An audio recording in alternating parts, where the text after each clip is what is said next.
Satu, dua, tiga. Dan Mulai ya. Selamat siang, Miss Sinta dan teman-teman. Di kesempatan kali ini, kami kelompok satu ingin mempresentasikan paper kami yang berjudul Perbandingan Unsur dan Penerapan Konsep Perbuatan Melawan Hukum dalam Kasus Malpraktik Medis, Studi di Indonesia dan Belanda. Nama saya Jose Michelin. nama saya Devito Imanda. Oke, next.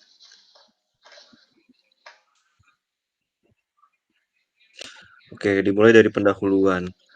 Jadi, kesehatan sebagai hak asasi memerlukan jaminan layanan yang aman, berkualitas, dan juga terjangkau, didukung oleh peraturan hukum yang memadai di Indonesia. Meskipun Undang-Undang 36 tahun 2009 dan Undang-Undang Nomor 29 tahun 2004, dia mengatur standar pelayanan kesehatan, kasus malpraktik medis di Indonesia ini masih sering terjadi, terutama akibat kelalaian ataupun pelanggaran standar profesinya. Jadi konsep perbuatan melawan hukum dalam pasal 1365 ini menjadi dasar hukum untuk menuntut tanggung jawab tenaga medis yang melakukan pelanggaran tersebut.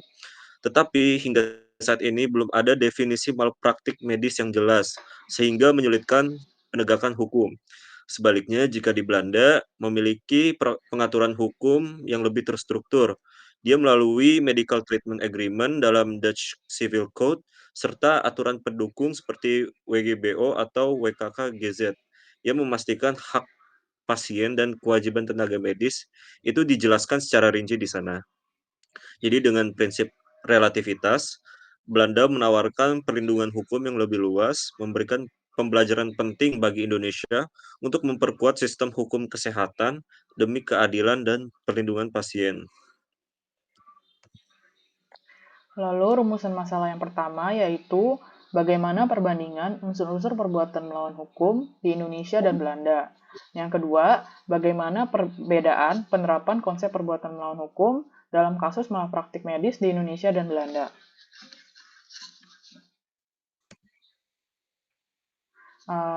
Metode penelitian ini menggunakan metode yuridis normatif dengan pendekatan kajian pustaka terhadap peraturan perundang-undangan, doktrin hukum, dan literatur relevan untuk menganalisis prinsip-prinsip hukum yang terkait dengan perbuatan melawan hukum dalam kasus malpraktik medis.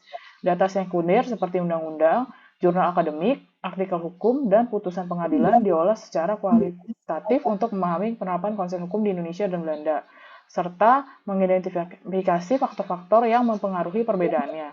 Pendekatan ini bertujuan untuk memberikan analisis komprehensif dan kontribusi teoritis bagi pengembangan kerangka hukum malapraktik medis yang lebih efektif di Indonesia. Lalu ada pembahasan pertama yaitu perbandingan unsur-unsur perbuatan melawan hukum di Indonesia dan Belanda. Perbuatan melawan hukum di Indonesia yang sebagaimana diatur dalam pasal 1365 KUH Perdata memiliki unsur-unsur utama, yaitu adanya perbuatan. Perbuatan tersebut harus melawan hukum. Adanya kerugian, baik material maupun imaterial. Material di sini tuh biasanya berupa kayak uang dan lain-lain. Kalau imaterial ini biasanya kayak nama baik, hak, dan lain-lain. Kalau hubungan kausalitas antara perbuatan dan kerugian, biasanya menggunakan teori But-for dan proximate cause, serta kesalahan pelaku yang berupa kesengajaan ataupun kelalaian. Konsep PMH di Indonesia mencakup tidak hanya pelanggaran hukum tertulis saja, tetapi juga pelanggaran terhadap hak, kepatutan, dan norma sosial. Sebaliknya, perbuatan melawan hukum di Belanda diatur dalam pasal 6 ayat 162 dan Civil Code dengan unsur-unsur berupa melawan hukum, unlawfulness yang menggabungkan unsur perbuatan dan melawan hukum, atribusi, attributability, kerugian loss, kausalitas causality, dan relativitas atau relativity. Dalam penerapannya, Indonesia menekankan nilai kepatutan sosial, sementara Belanda menggunakan prinsip relativitas yang membatasi kewajiban ganti rugi hanya pada kerugian yang norma hukumnya memang dimaksudkan untuk melindungi pihak yang dirugikan.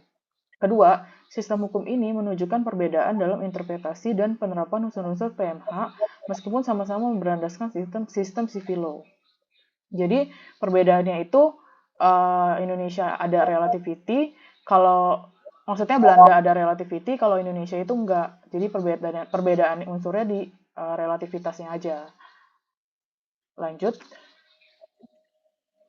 Lalu pembahasan yang kedua itu persamaan unsur perbuatan melawan hukum di Belanda dan Indonesia. Meskipun ada perbedaan, Indonesia dan Belanda memiliki kesamaan mendasar dalam unsur-unsur PMH. Unsur melawan hukum di kedua negara mencakup pelanggaran hukum tertulis dan norma sosial, dengan Belanda mengklasifikasinya dalam 3 kategori: pelanggaran hak, kewajiban hukum, dan norma sosial. Unsur kesalahan atau atribusi sama-sama menuntut adanya tanggung jawab pelaku atas perbuatan yang disengaja atau lalai.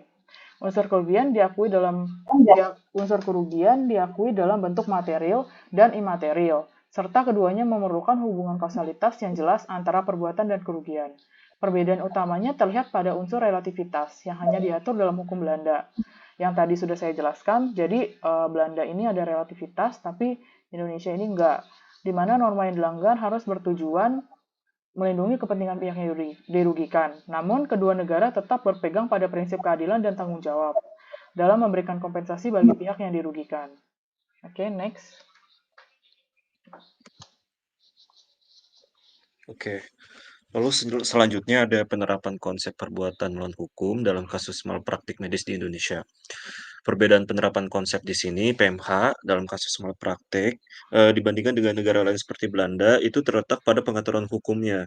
Lalu ada penafsirannya dan pertanggungjawabannya terhadap kesalahan ataupun kelalaian tenaga medis. Di Indonesia sendiri, PMH itu berlandaskan itu pada pasal 1365 KUH Perdata, yang sering ditafsirkan secara luas sebagai struktur norma umum.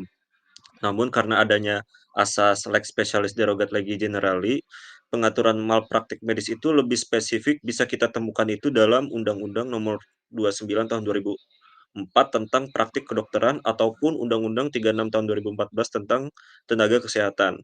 Jadi undang-undang ini mengatur mekanisme penyelesaian sengketa dan memberikan wewenang kepada Majelis Kehormatan Disiplin Kedokteran Indonesia untuk menilai kesalahan tenaga medis yang melakukan malpraktik dan menetapkan sanksi bagi mereka.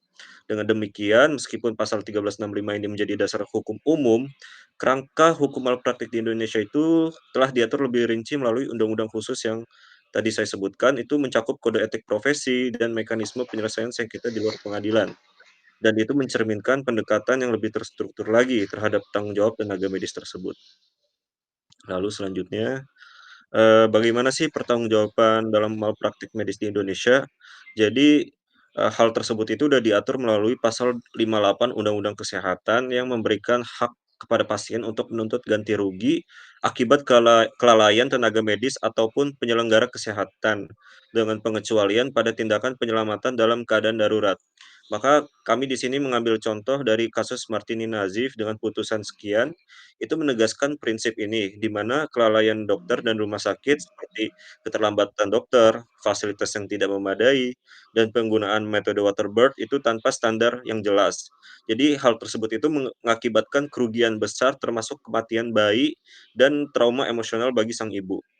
Pengadilan menguatkan tanggung jawab tergugat ini berdasarkan pasal 1365 dan pasal 1366 KUH Perdata, dengan memberikan ganti rugi material dan imaterial, yang dimana menekankan pentingnya standar medis yang aman, fasilitas yang memadai, dan juga kewajiban informasi yang transparan dalam pelayanan kesehatan, terutama untuk para pasien tersebut.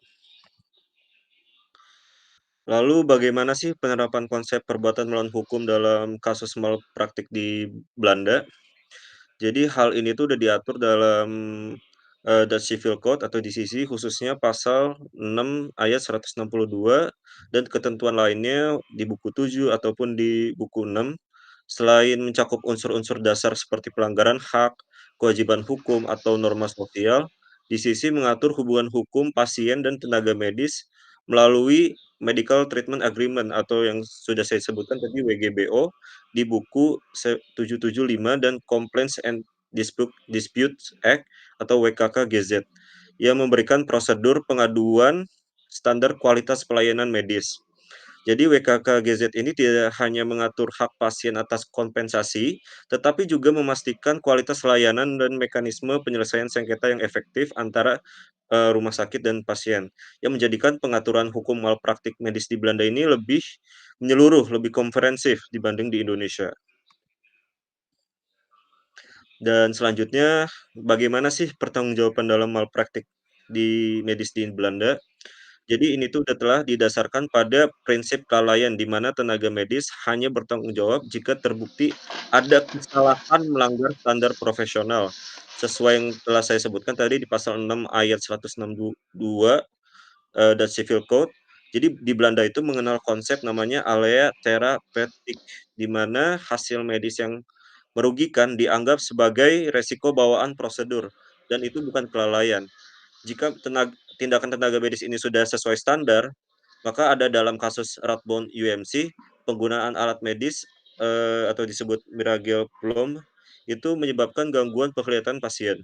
Dan meskipun cacat tersebut tidak diketahui saat penggunaan, pengadilan itu menyatakan rumah sakit bertanggung jawab berdasarkan pasal 6 ayat 77 dan Civil Code. Jadi ketidaktahuan terhadap cacat masa depan ini tidak menghapus tanggung jawab hukum, karena adanya resiko penggunaan alat medis tetap berada pada pemberi layanan, menegaskan perbedaan antara komplikasi alami dan kelalaian profesional. Oke, saya lanjut ya. Jadi penutupnya, sebagai kesimpulan, perbandingan sistem hukum PMH di Indonesia dan Belanda itu menunjukkan bahwa meskipun kedua negara memiliki akar yang sama dalam sistem civil law, perkembangan hukum di Belanda itu dia lebih lebih terstruktur dan mendetail, terutama pengaturan khusus seperti dalam malpraktik medis. Di sisi lain, Indonesia itu masih sering kali mengandalkan ketentuan umum dalam KUH Perdata, terutama pada pasal 1365 itu yang sifatnya sangat luas dan perlu adanya interpretasi lebih lanjut. Hal ini mencerminkan perlunya pengembangan, regulasi aturan yang lebih spesifik lagi di Indonesia, terutama dalam menangani isu-isu kompleks seperti malpraktik medis, untuk memastikan perlindungan hukum yang lebih efektif bagi pihak yang dirugikan. Jadi dengan adanya pengalaman dari Belanda, Indonesia itu mungkin bisa lebih meningkatkan sistem PMH untuk menghadirkan keadilan yang lebih, merata dan juga transparan. Sekian dari kelompok kami, terima kasih. Mohon beri respon di forum jika ada pertanyaan ya. Ya, terima kasih. Bye.